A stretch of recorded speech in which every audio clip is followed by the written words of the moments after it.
नमस्कार दोस्तों। आज हम एक बहुत ही दिलचस्प सफर पर निकलने वाले हैं। ये कहानी है उस लिटरेचर की जिसे भारतीयों ने अंग्रेजी में लिखा। सोचिए, एक विदेशी भाषा को अपनाकर उसे अपनी आवाज बना लेना, ये कोई छोटी बात नहीं है। तो चलिए, इंडियन इंग्लिश लिटरेचर की इस शानदार यात्रा को शुरू करते हैं।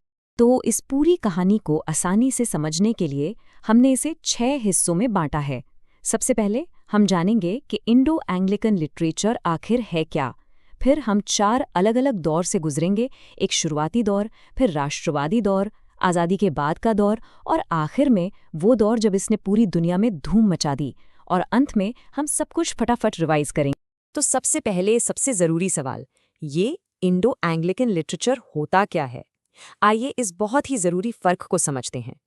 देखिए, यहाँ एक बहुत ही ज़रूरी अंतर है।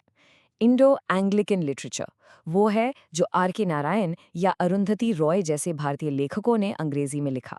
ये भारत की अपनी कहानी है, अपनी आवाज में। दूसरी तरफ एंग्लो इंडियन लिटरेचर वो है जो रुडयार्ड किपलिंग जैसे अंग्रेज लेखकों ने भारत के बारे में लिखा। मतलब ये एक बाहरी नज़र से देखा गया भारत है। आज हमारा पूरा फोकस इंडो एंग्लिकन लिटरेचर यानी भारत की अपनी आवाज पर रहे। तो चलिए समय में थोड़ा पीछे चलते हैं और शुरुआत करते हैं पहले फेज से, जिसे कहते हैं द इमिटेटिव स्टार्ट। ये वो दौर था जब भारतीय लेखक पहली बार अंग्रेजी भाषा में लिखने की कोशिश कर रहे थे। तो इस दौर की शुरुआत हुई कैसे? इसकी नींव रखी गई 1835 में मकौले के मिनट के साथ, जिसने भारत में अंग्रेजी शिक्षा की शुरुआत की। इसका असर ये हुआ कि जो शुरुआती भारतीय लेखक थे वो कीट्स और शैली जैसे ब्रिटिश रोमांटिक कवियों के स्टाइल से बहुत ज्यादा प्रभावित थे। इसीलिए इसे इमिटेटिव यानी नकल का दौर भी कहते हैं। लेकिन मजे की बात ये थी कि वो नकल तो कर रहे थे, पर लिख भारत के गौरवशाली अतीत के बारे में रहे थे। और इस दौर के सबसे पहले और सबसे बड़े हीरो थे हेनरी डेरोजियो। उन्हें भारत का पहला इंग्लिश पोएट माना जाता है। वो सिर्फ एक कवि नहीं थे, बल्कि यंग बंगाल मूवमेंट के लीडर भी थे, जिसने बंगाल के युवाओं को पुरानी रूढ़ियों पर सवाल उठाने और तर्क से सोचने के लिए उकसाया। इसी दौर में एक और बहुत बड़ा नाम था तोरू दत्त का। अपनी शानदार पोइट्री की वजह से उन्हें इंडो एंग्लिकन पोइट्री की कीट्स भी कहा जाता है। लेकिन उनका सबसे बड़ा योगदान था भारतीय पौराणिक कथाओं जैसे सावित्री और सीता की कहानियों को अंग्रेजी कविता में लाना। ये सिर्फ नकल नहीं थी, ये एक नए आत्मविश्वास की शुरुआत थी।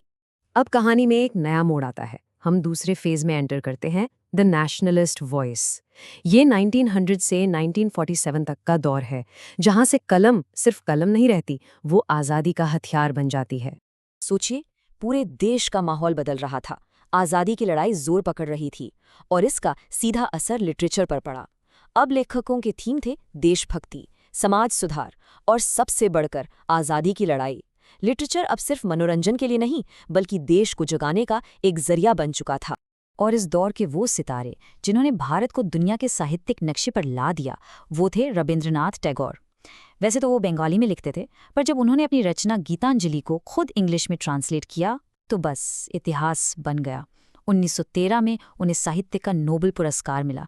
ये पहली बार था जब किसी भारतीय लेखक को इतना बड़ा सम्मान मिला था। इसके बाद एक और अहम नाम है श्री अरबिंदो का। वो एक स्वतंत्रता सेनानी से एक महान दार्शनिक और कवि बने। उन्होंने लिखा सावित्री, जो कि इंग्लिश भाषा का सबसे लंबा महाकाव्य माना जाता है। सोचकर देखिए, लगभग 24,000 लाइनें। ये सिर्फ कविता नहीं, ये आध्यात्म और दर्शन का एक महासागर है। और इस दौर की एक और बुलंद आवाज थी सरोजिनी नायडू। उन्हें नाइटिंगेल ऑफ इंडिया यानी भारत कोकिला ऐसे ही नहीं कहते थे। उनकी कविताओं में जो संगीत और भावना थी वो कमाल की थी। लेकिन उनकी कलम में जितना रोमांस था, उतना ही देश के लिए जोश भी था। तो आज़ादी मिल गई, जश्न मनाया गया। लेकिन अब हम आते हैं तीसरे फेज में, जहां जश्न के बाद की असली सच्चाई सामने आती है। ये है आज़ादी के बाद का दौर, 1947 से 1980 तक। अब जो राइटर्स थे ना, उन्होंने आज़ाद भारत की मुश्किल सच्चाइयों को दिखाना शुरू किया। अब वो आदर्शवाद खत्म हो रहा था और उसकी जगह ले रहा था व्यंग्य, संदेह और एक अकेलेपन का एहसास। फोकस अब बड़े बड़े नारों से हटकर एक आम इंसान की जिंदगी, उसके संघर्षों पर आ गया था। और यहीं से नसीम एज़ीकियल और कमला दास जैसे मॉडर्निस्ट कवियों का जन्म हुआ। और इस दौर में नॉवल की दुनिया पर 3 बड़े नाम छाए हुए थे, जिन्हें द बिग 3 कहा जाता है। पहले मुल्कराज आनंद, जिनकी कलम ने समाज के दबे कुचले लोगों को आवाज दी, खासकर जाति और गरीबी के मुद्दों पर।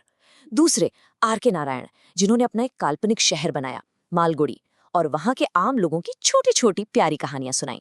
और तीसरे थे राजा राव, जिन्होंने अंग्रेजी भाषा के साथ एक्सपेरिमेंट किया ताकि वो उसमें भारत की आत्मा और लय को उतार सकें। और अब हम आते हैं उस फेज पर जिसने इंडियन इंग्लिश राइटिंग का चेहरा हमेशा के लिए बदल दिया। एक धमाका हुआ, एक ग्लोबल एक्सप्लोजन, जिसने भारतीय लेखकों को दुनिया के सेंटर स्टेज पर लाकर खड़ा कर दिया। और इस पूरी क्रांति का एक सेंटर पॉइंट है एक साल, 1981। इस साल को इंडियन इंग्लिश लिटरेचर की हिस्ट्री में हमेशा याद रखा जाएगा। ये क्रांति आई एक किताब से, सलमान रुश्दी की मिडनाइट्स चिल्ड्रन। इस एक किताब ने सारे रूल्स तोड़ दिए। इसमें मैजिक रियलिज्म था, जहां असलियत और जादू एक साथ चलते हैं।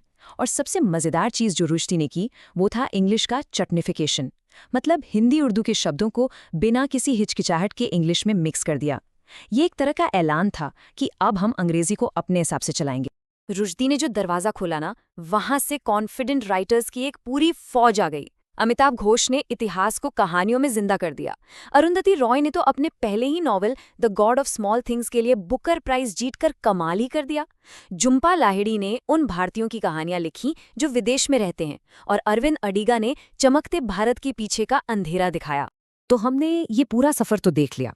चलिए अब एक क्विक रिवीजन करते हैं और उन कॉमन थीम्स को देखते हैं जो इस पूरे लिटरेचर को एक साथ जोड़ते हैं।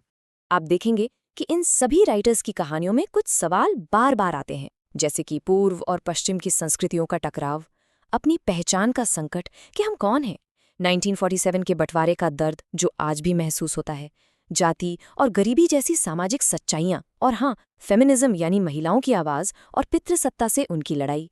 और इन सब के ऊपर खुद अंग्रेजी भाषा से संघर्ष कि इस विदेशी भाषा में अपनी भारतीय सच्चाई को कैसे कहें।